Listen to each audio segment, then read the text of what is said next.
Bonjour à tous, merci à ceux qui viennent de nous rejoindre. Bienvenue dans ce troisième épisode de la saison 1 de séminaire, de webinaire consacré à la méthode TEIA. Aujourd'hui, le sujet, c'est la gestion du stress et des émotions. Alors, au programme aujourd'hui, un bref aperçu sur toute cette première saison et les épisodes qui nous ont précédés et puis les suivants.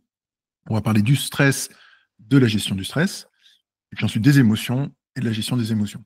Voilà. Donc vraiment deux grands pôles, deux grands sujets aujourd'hui. Alors, la méthode TEIA est introduite par un épisode 0 que vous retrouvez sur la chaîne YouTube, et je mettrai tous les liens dans la description, qui explique un petit peu toute la jeunesse du projet. Alors, pour une brève présentation, puisque tout est détaillé dans cet épisode 0, mais moi, historiquement, j'ai été vraiment en quête de comprendre pourquoi on était comme on est et qu'est-ce qui fait que chacun est différent et qu'est-ce qui fait qu'on est comme on est. Ça a été vraiment une sorte d'introspection, mais aussi de travail assez initiatique que j'ai fini par traduire dans un livre nommé La méthode TEIA. Et la saison 1 de webinaire dans laquelle on est court ou traduit en vidéo la première partie du livre. Donc, aujourd'hui, plusieurs épisodes. Ce découpage va peut-être être un petit peu amené à changer, en particulier certains épisodes vont être un peu longs, donc je vais peut-être les découper. Aujourd'hui, on est dans le troisième épisode de la saison, donc la gestion du stress et des émotions. Les deux premiers seront aussi en description, sur les tests de personnalité et les raisons de nos réactions. Et tous ces épisodes suivent un cheminement assez logique d'une approche très descriptive, très haut niveau, pour progressivement descendre dans les constructions et les concepts les plus abstraits, les plus inconscients de notre personnalité, et qui justifient qu'on est comme on est. Commençons par le stress. Une simple définition, le stress apparaît lors de l'évaluation de notre capacité à faire face à une situation. Donc on prend une situation donnée, avec son challenge, avec ses contraintes. Si on arrive à y faire face à ce moment-là, super, aucun problème, tout va bien. Si on n'y arrive pas, le stress naît. Donc on résume ça sur cette formule. S'il est contraint, donc on va dire le challenge, hein, la difficulté d'une tâche, d'une situation, d'un événement, s'il est contrainte, déborde, dépasse nos ressources internes, et évidemment avec la confiance en soi, donc telles qu'on les évalue, hein, c'est pas forcément factuel, mais telles qu'on les évalue, à ce moment-là, on va générer du stress. Alors, le stress est un indicateur utile, et il est d'autant plus utile que déjà, pour prendre conscience peut-être de ressources limitées, mais il a été utile aussi historiquement. C'est-à-dire que depuis des milliers d'années où l'homme était chasseur-cueilleur, si vous ne connaissez pas cette histoire, je la raconte brièvement, dans toutes ces dizaines, centaines de milliers d'années qui nous ont précédés, l'homme, en fait, avait besoin justement de ce stress pour être dopé dans les moments un petit peu dangereux. Et c'est certainement ça qui a participé à sa survie. Donc, d'un point de vue d'évolution, je pense que c'était très utile d'avoir du stress. Et toutes les hormones générées et liées au stress, malgré tout, aujourd'hui, on n'est plus à chasser le bison une fois par mois pour avoir de quoi manger. On a un stress qui est, je pense, beaucoup moins grave, c'est-à-dire on n'est pas dans de la survie, mais on a aussi un stress qui est beaucoup plus présent et beaucoup plus durable et beaucoup plus continu, insidieux, voilà. Un peu une sorte de bruit de fond, de stress avec des pics, mais on a toujours une atmosphère un petit peu stressée. Et ce qui fait qu'il faut évidemment faire attention à son intensité, à sa fréquence. Donc, est-ce qu'on est stressé? Est-ce qu'on se sent stressé? Là aussi, je partagerai en description des questionnaires que vous pouvez réaliser pour évaluer votre niveau de stress. Et le stress n'est pas anodin puisqu'il a un impact démontré sur le système immunitaire et du coup, par extension, il va être assez causal sur pas mal de maladies. Voilà, sans les nommer pour pas inquiéter personne, mais pas mal de maladies ne sont pas directement et uniquement liées au stress, mais évidemment, le stress a une incidence forte. Alors, comment maintenant on gère du stress? Alors, on parle du stresseur qui est en fait l'événement qui déclenche le stress, la cause du stress, ce qui occasionne le stress. Donc, la situation dans laquelle on stresse, c'est le stresseur. On l'aperçoit, on l'analyse, et là, cette brique de perception, pour la comprendre, je vous renvoie plutôt au précédent webinaire, le 2, de la saison qui décrit justement plusieurs mécanismes en jeu dans cette perception. Et en fait, c'est sur cette brique de perception aussi qu'on va concentrer tous les prochains webinaires de la saison. Donc on va la détailler largement. Là, aujourd'hui, on va se focaliser sur la partie coping au centre. Alors, coping, en anglais, ça veut dire gérer, hein, la manière de gérer, to cope. Et donc, la gestion du stress, on dit coping. Et j'ai gardé le terme anglais exceptionnellement parce que il est très souvent repris dans la littérature, sur les sites web, enfin, où vous cherchiez, si vous voulez approfondir à la suite de ce webinaire, vous pourrez chercher sur le terme coping et vous trouverez beaucoup de documentation dessus. À ce titre, je peux vous citer aussi quelques références. J'ai pour ma part pas mal lu en préparation de tout ce livre et de tout ce travail. Et ce livre ici est assez bien fait. Alors, il intègre aussi les mécanismes de défense et il distingue un peu les deux. Bon, je ne vais pas développer, mais voilà une référence qui m'a paru intéressant de citer.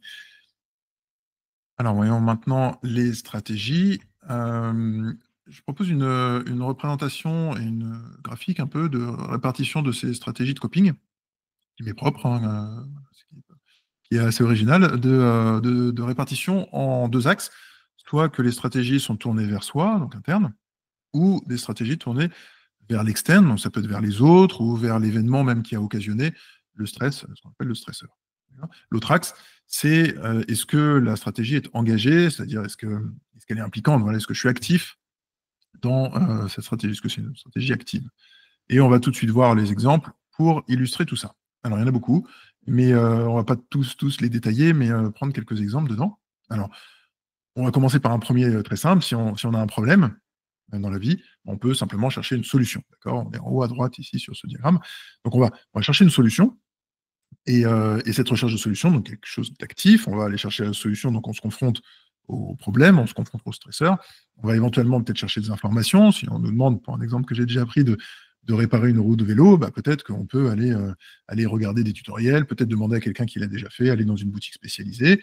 Donc tout ça, ce sont des recherches actives, dès qu'on est impliqué dans la recherche de solutions. Si on a un problème avec quelqu'un, on peut peut-être se confronter, dire écoute, voilà, on ne s'est pas entendu, il y a quelque chose qui ne va pas, est-ce qu'on peut en parler? Donc, tout ça, c'est actif et c'est externe. Si je passe sur le cadran en haut à gauche, je vais prendre l'exemple peut-être de la réévaluation. Donc là, ça va être avec soi, c'est de dire, bah, je vais relire un peu ce qui s'est passé. Je vais re-imaginer la scène, mais je vais la visionner d'un autre point de vue, ou peut-être je vais la réinterpréter. Je vais voir, bah, tiens, en fait, peut-être que quelqu'un d'autre aurait pu penser ça, ou peut-être que finalement, bah, c'était pas si grave. Peut-être que j'ai pas fait un travail si nul que ça. Et donc, cette réévaluation permet de relire l'histoire différemment et donc, en fait, d'apaiser le stress, de dire, bah oui, finalement le stress résiduel, bah, ouais, je peux le calmer parce que c'était pas si mal, en fait. On peut planifier, prioriser. Donc, si on se dit, bah, voilà, je sais que je risque d'être débordé, là, j'ai trop de choses à faire aujourd'hui, et ben ça et ça, c'est pas obligatoire, ça peut attendre demain, je reporte. D'accord. Le sport ou la méditation sont des moyens aussi éventuellement de se calmer. Si à un moment donné, il y a un gros coup de stress, et voilà, une grosse tension, et ben peut-être que voilà, faire le tour du pâté de maison, ça permet de s'aérer et de redescendre un petit peu. Voilà, donc ça peut marcher aussi. L'acceptation, quelque chose de dire bah, c'est normal, voilà, avoir des émotions, c'est tout à fait normal, avoir du stress, c'est tout à fait normal. Donc je vais accepter mon stress. Et en fait, quand on accepte, souvent, bah, ça réduit. Très, très naturel. Alors, je descends en bas à droite. Donc, je vais commencer par la spiritualité. Alors, peut-être certains réagiront sur le côté un peu désengagé, mais c'est le fait de dire que la spiritualité, on- des fois, on va aller chercher dans quelque chose de plus grand que nous, dans cette transcendance, peut-être des réponses ou un apaisement ou peut-être un guide. Et peut-être aussi un peu de désimplication, de déresponsabilisation, en disant, bon ben voilà, c'est peut-être pas moi qui le mérite ou moi voilà, qui raisonnablement ait raison de vivre ça, quoi. C'est peut-être que quelqu'un l'a voulu pour moi, ou peut-être que c'est là sur ma vie, enfin, voilà, quelque chose d'un peu externe et désengagé parce que voilà, une prière, c'est demander quand même à quelque chose de supérieur de nous venir en aide. Donc, on est moins actif et impliqué quand même. Un peu le côté toi et le ciel t'aidera. Vous voyez. Et puis ensuite, il y a la décharge émotionnelle, qui est, alors là, pas de chercher un soutien émotionnel, qui était plutôt actif au-dessus, mais la décharge qui va être, ça peut être alors complètement d'aller écrire une, je sais pas si vous connaissez cet exercice, mais écrire une lettre à une personne et puis la brûler.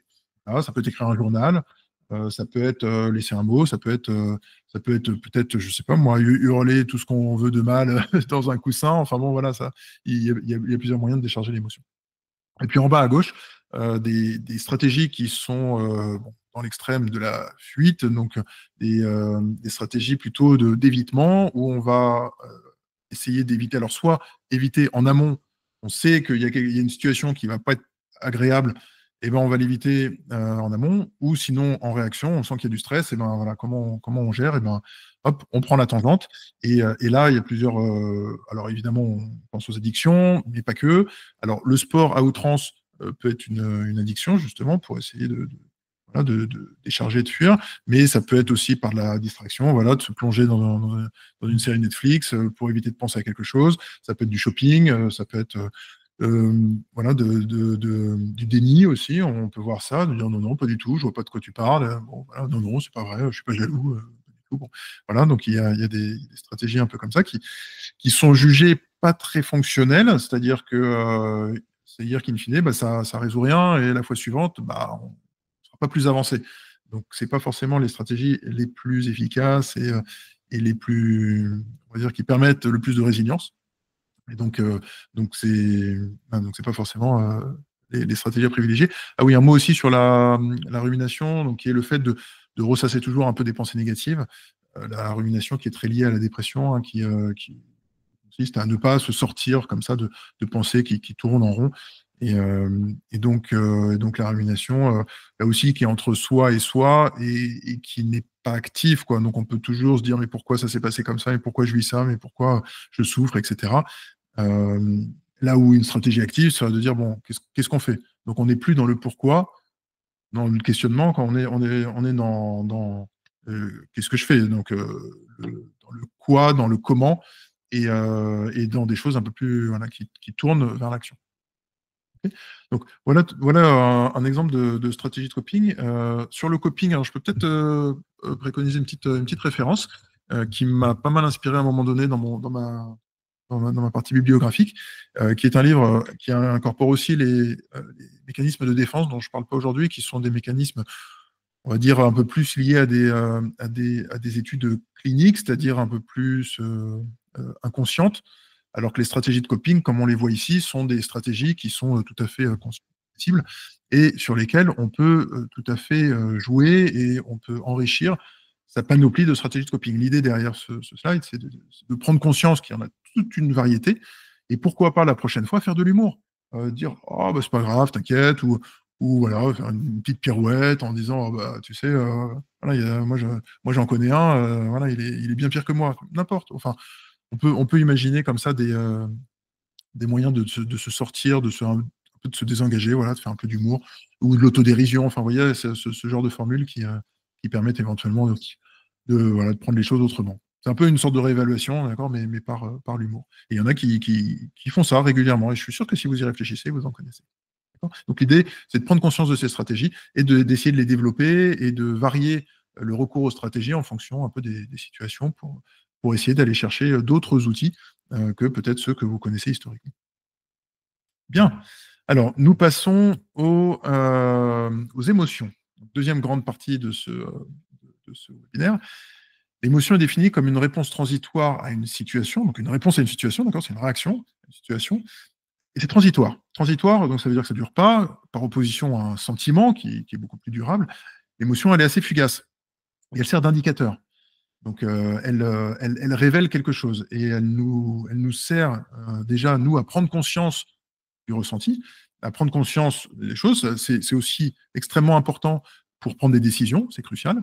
Et c'est un rôle crucial dans la communication interpersonnelle. Donc, la lecture des émotions par l'autre va permettre peut-être un lien d'empathie, peut-être, voilà, s'il voit qu'on est en colère, peut-être se calmer, peut-être que s'il voit qu'on est malheureux, bah, peut-être avoir un geste de soutien. Donc c'est dans les émotions sont un facteur clé de la création de liens, et on l'a vu au précédent webinaire, le lien est lui-même essentiel, puisque nous sommes des animaux sociaux. Les émotions ont également une fonction purement interne de régulation de l'état. C'est un peu comme une soupape, quoi. Ça permet de décharger, ça permet de, voilà, de réguler l'état interne. Donc, le fait de pleurer, ah bah, rapidement, ça permet de revenir à un état normal. Et finalement, les gens qui retiennent, qui crispent et qui gardent pour eux leurs émotions, et il y en a qui en sont capables, ou en tout cas qui malheureusement se sont forgés comme ça, eh ben, ils gardent ça pour eux et ils perdent cette faculté de laisser aller, du coup de créer un lien avec les autres par l'expression de leurs émotions, et aussi de redescendre assez rapidement. Alors, on identifie 5 émotions primaires. Les émotions primaires sont universelles, c'est-à-dire que les chercheurs ont pris des humains partout dans le monde, dans des populations très très différentes, jusqu'à des populations primitives isolées de tout, et ils se sont aperçus qu'il y avait 5 émotions qui étaient reconnaissables de manière universelle, c'est-à-dire qu'on prend deux personnes voilà, qui n'ont rien à voir, et ben, si l'un des deux exprime de la peur sur son visage, et ben, l'autre saura reconnaître que c'est de la peur. Peur, colère, joie, tristesse et dégoût, ce sont les 5 émotions primaires que vous retrouvez peut-être dans Vice-Versa pour ceux qui ont vu le film. Et, et ensuite, les autres émotions sont finalement des émotions, alors peut-être secondaires, mais en tout cas des émotions qui sont des combinaisons ou des extensions, ou en tout cas qui sont moins partagées universellement. Voilà, c'était surtout ça la définition des émotions primaires, qui sont moins partagées par tous. Donc ça veut dire que voilà, peut-être que d'autres émotions qui peuvent être lisibles, peut-être voilà, entre amis, on peut peut-être reconnaître une émotion chez son ami, mais qui ne sera pas reconnue par une peuplade voilà, primitive de l'autre côté du monde. De nombreuses représentations ont été proposées sur les émotions. C'est un sujet qui m'intéresse beaucoup, évidemment. J'en ai pris que 2. Le premier, c'est le circomplexe des émotions, que vous voyez ici, donc, qui malgré tout, est réparti sur 2 axes. Le côté d'activation, qui est en fait à quel point l'émotion active, quoi. Est-ce que ça rejoint peut-être presque un peu le côté engagé des stratégies de coping qu'on voyait juste avant. Donc le côté actif, donc est-ce que ça voilà, c'est quelque chose qui met en action ou désactivé, donc plutôt intériorisé et passif et qui voilà qui ralentit, quoi, qui est calmante. De l'autre côté, agréable, désagréable, et on voit donc cette répartition, les 5 primaires qui sont mises en gras sur le côté, et puis les autres qui se répartissent autour. On aurait tendance à penser que finalement, sur les 5 émotions primaires, il y en a quand même 4 qui sont un peu négatives, à part le bonheur, et en fait qu'il y a beaucoup de termes pour décrire des choses négatives, plus que du positif. Je ne sais pas, je n'ai pas étudié le vocabulaire en complet, mais oui, c'est peut-être un constat que finalement on a besoin de plus de vocabulaire pour décrire les choses négatives. Et puis la roue des émotions de Robert Plutchik, qui est elle aussi déjà très très jolie, très agréable et à lire, et qui reprend, vous voyez en deuxième couronne, elle reprend les 4 émotions primaires, colère, joie, peur, tristesse, avec le dégoût ici, la 5e, qui est proposée comme une sorte d'intermédiaire entre la colère et la tristesse, ou de combinaison. Bon, ça, je ne discute pas plus que ça. Et au centre, l'extrême de l'émotion, d'accord, l'extase par rapport à la joie, la rage par rapport à la colère, et puis en s'écartant, donc des choses un petit peu plus douces. Et on voit les axes intermédiaires, les pétales intermédiaires, qui proposent des combinaisons, d'accord, la surprise, qui serait une combinaison entre la peur et la tristesse, ou un intermédiaire. Un peu une sorte de circomplexe, finalement, présenté sous forme d'arc-en-ciel. Donc, voilà 2 représentations qui me paraissaient intéressantes et sympathiques. Il y en a plein d'autres, et je vous laisserai les découvrir. Pour les émotions, je vais citer une autre référence qui m'a pas mal aidé dans mes recherches, qui est un livre, alors attention, c'est un livre de Debec supérieur, donc là c'est du gros pavé, et c'est très scientifique. Je ne sais pas si vous le voyez à l'écran. Alors, hop, je passe devant, non, ça ne va plus. Voilà. Debec supérieur, donc qui s'appelle La psychologie des émotions, sous la direction d'Olivier Luminet. Et ce livre est alors une référence très documentée, très scientifique. Donc si vous voulez vraiment approfondir le sujet des émotions, vous pouvez vous y référer. Alors pour ma part, on va rester sur des concepts assez simples et sur une présentation assez courte. On va parler d'intelligence émotionnelle. Alors, je pense que c'est un terme que vous avez peut-être déjà rencontré, qui a été popularisé par Daniel Goleman dans les années 90. Je crois que c'est un journaliste, Daniel Goleman, donc c'est pas lui qui a théorisé tout ça, mais il l'a fait connaître avec un livre. Il l'a même regroupé en un gros pavé que j'ai ici, là, que je cite pas plus que ça parce que ça m'a pas tellement inspiré. Peut-être que je suis trop scientifique ou quoi, mais ça m'a paru un peu trop journalistique, justement. Mais il y a des points quand même qui sont très intéressants, typiquement le fait que l'intelligence émotionnelle aujourd'hui est indispensable et certainement plus utile, même dans la vie professionnelle, que l'intelligence cognitive, et un indicateur de réussite plus grand et un impact plus fort sur la réussite et l'intégration dans l'équipe et l'intégration dans l'entreprise, etc., que l'intelligence cognitive. Donc ça, je rejoins complètement. Alors, selon lui, l'intelligence émotionnelle, c'est la capacité de reconnaître, comprendre et gérer ses émotions et celles des autres. Et en fait, on voit des points communs avec l'intelligence cognitive. L'intelligence émotionnelle se mesure avec une mesure qui s'appelle le quotient émotionnel, hein, le bloc du quotient intellectuel, et également une appellation dite HPE, donc haut potentiel émotionnel, qui est l'équivalent du HPI. Donc, si vous connaissez l'intelligence cognitive, donc se mesure avec le QI, qui est une note qui est avec une moyenne à 100, et on estime qu'au-dessus de 130, si vous avez un QI supérieur à 130, vous êtes dit HPI. D'accord, vous avez cette étiquette. Et là, si ça vous intéresse, je vous renvoie au premier webinaire sur les questionnaires de personnalité, où j'en ai parlé un petit peu. Donc, le QI qui en dépassant 130 indique donc voilà, ce libellé HPI. Alors, à ma connaissance, il n'y a pas de questionnaire qui ait fait l'unanimité au niveau du quotient émotionnel, de l'évaluation donc, de l'intelligence émotionnelle, et donc pas de seuil à partir duquel on dise au potentiel émotionnel.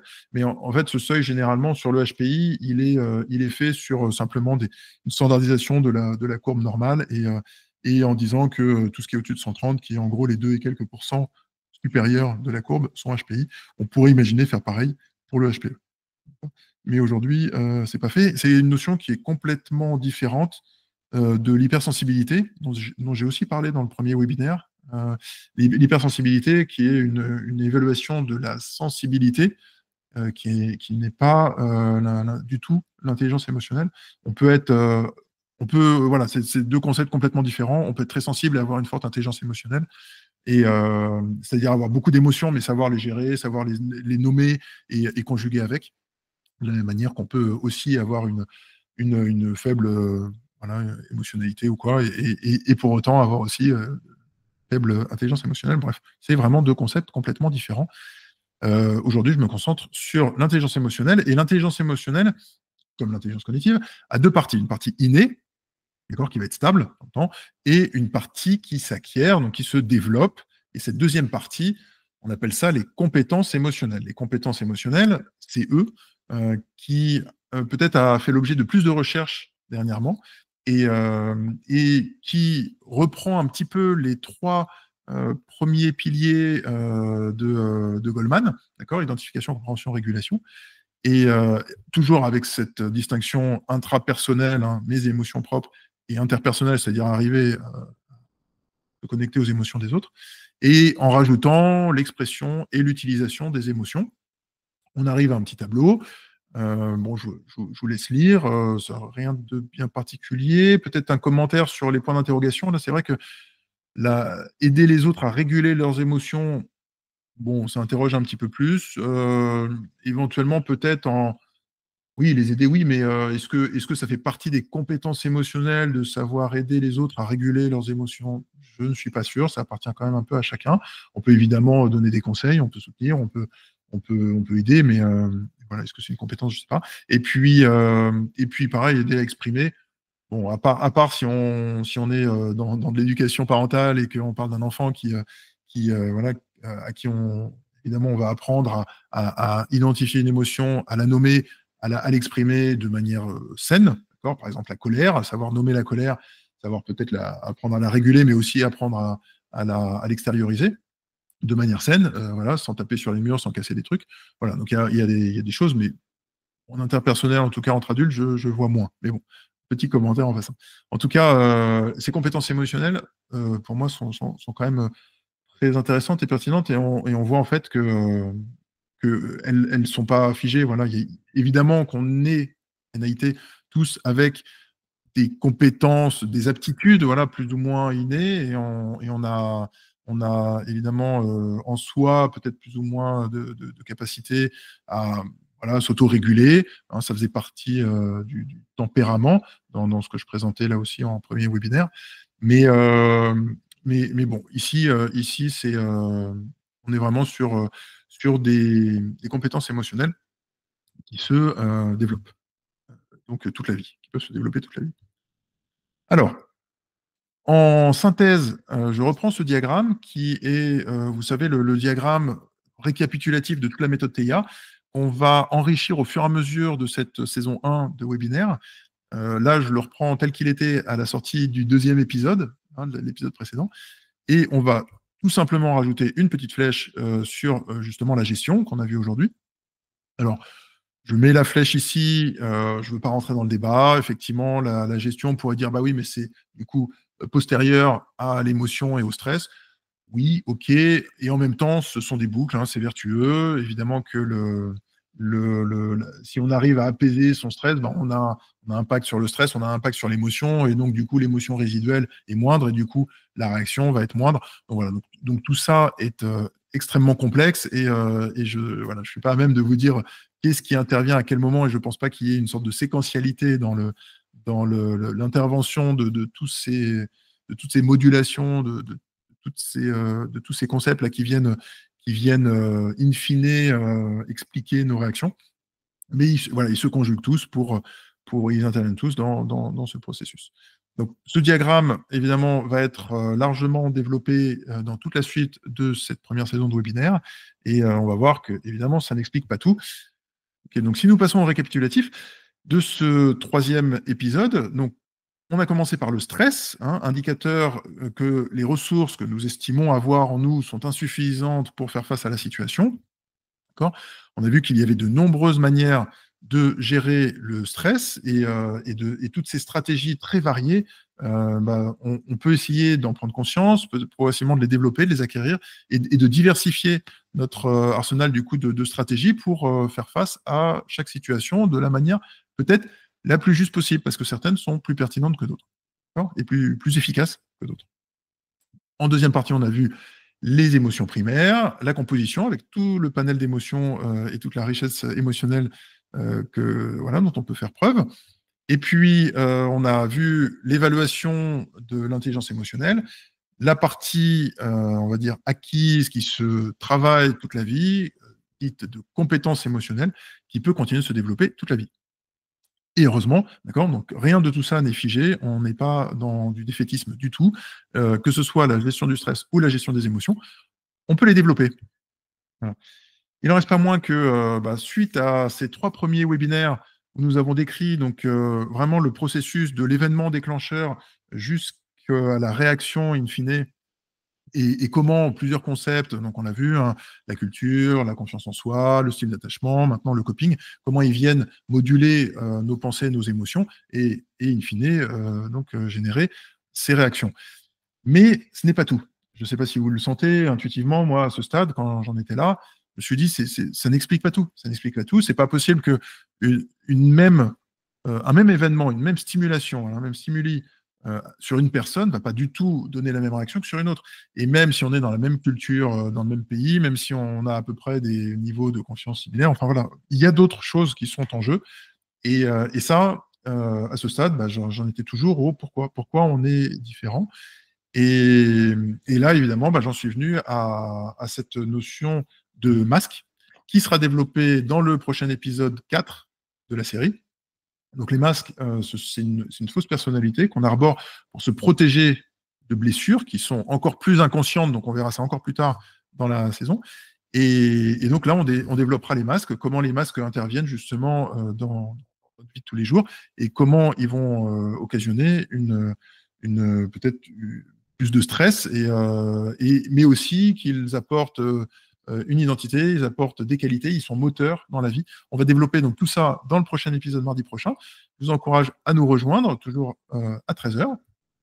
Et puis d'ici là, Vous pouvez revisionner les anciens épisodes, je mettrai toutes les références dans la description.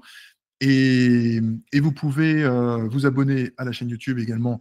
Je vous y encourage à la fois parce que ça permettra à d'autres de prendre conscience de tout ça. Si ça vous a intéressé, vous pouvez liker la vidéo et la partager. Comme ça, on peut espérer que d'autres en bénéficient aussi. Et on a aussi créé un groupe Facebook pour à la fois annoncer les prochains événements et puis créer une communauté autour de cette méthode TIA et partager voilà, entre nous toutes les bonnes pratiques, toutes les lectures, voilà, tous les conseils, les soutiens qu'on peut s'apporter entre nous. Donc n'hésitez pas à nous rejoindre sur ces deux médias. Vous pouvez laisser des commentaires, vous pouvez vous impliquer et je serai très heureux de vous lire et d'y répondre.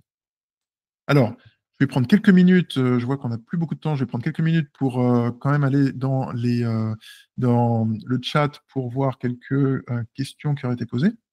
Alors, une première question sur plusieurs stratégies de coping face à un même événement. Alors oui, oui, tout à fait. Sur un même événement, on peut effectivement avoir plusieurs réactions. Alors, pas forcément en même temps, mais en tout cas, on peut très bien, et d'ailleurs, c'est une très bonne question, c'est très pertinent. On peut imaginer que dans un premier temps, il soit beaucoup plus efficace de se soustraire à une situation, si on peut, et ensuite de réfléchir à quelque chose de plus engagé. Je vais donner un exemple. On est dans je sais pas, une crise de jalousie. Eh ben, peut-être que sur le coup, on n'est pas à même, on est débordé, voilà, on n'est pas à même voilà, on est stressé parce que voilà, votre compagnon est voilà, en tête à tête avec son ex, je sais pas quoi, bon, et ben voilà, on est stressé, on le vit pas bien, etc.